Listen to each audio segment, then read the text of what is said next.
leo kumekuwa ni hatari sana katika shawari, na hapa tunazungumza, ndugu wa Kiislamu, alitueni na tahadhari sana, hasa barabara ya Makadara hii. Barabara ya Makadara leo wallahi imekuwa ni jambo lenye kusikitisha kubwa sana. Si mabanati wetu, si mabarobaro wetu, si matajiri, si wengineo. Imekuwa leo mwezi wa Ramadhani, barabara ya Makadara ni barabara ya mikutano ya baina ya wanawake na wanaume. Leo wallahi utaona magari yanaingia pale, wasichana wetu wanapakiwa, wanakwenda, wanarudi vichochoroni, mambo yafanyika, yani namna alwaqi shahid.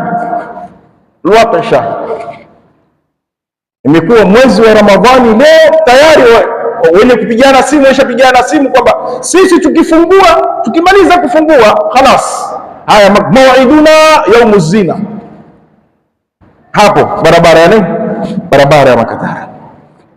Tufanyeni dawa majumbani mwetu, tufanyeni dawa misikitini, tufanyeni dawa mabarabarani. Asahi, ukiona kuna mwenzako ameteleza afanya jambo kama hili, mwambie billati ahsan. Mungu haridhiki, Mungu hako radhi na wewe. Ikiwa wewe utafunga nahari mchana mzima wa mwezi wa Ramadhani, alafu baada al-maghrib, baada al-isha uje hapo ufanye mambo ambayo kwamba wamcheza Mungu shere. Na wale ambao kwamba wanafanya biashara pia tunawaambia watoe mchango wao katika ile barabara. Pia wakiona munkar wa aina yote, basi wajaribu kuukataza. Imekuwa Mombasa leo yapigiwa mfano mbaya leo katika mwezi wa Ramadhani, kwamba ukitaka raha nenda kwa Mombasa, wewe nenda barabara ya Makadara, nenda barabara ya Makadara, utaona mambo yalivyo mazuri. Utamtaka nani umkose? La ilaha illa Allah. Tumefikia hadi kama hii. Basi hii ni al-qism as-sadis, kigawanyo katika vigawanyo vya watu katika mwezi wa Ramadhani. Yani hamu yao ni at-tasakku fi shawari' wa muakasat fatayat al-muslimin fi turuqat. Ni jambo la hatari sana.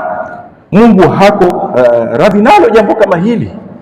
Jamaa, katika mwezi wa Ramadhani vipi hali yetu? Badala ya kutengeneza mwezi wa Ramadhani unatuharibu sisi.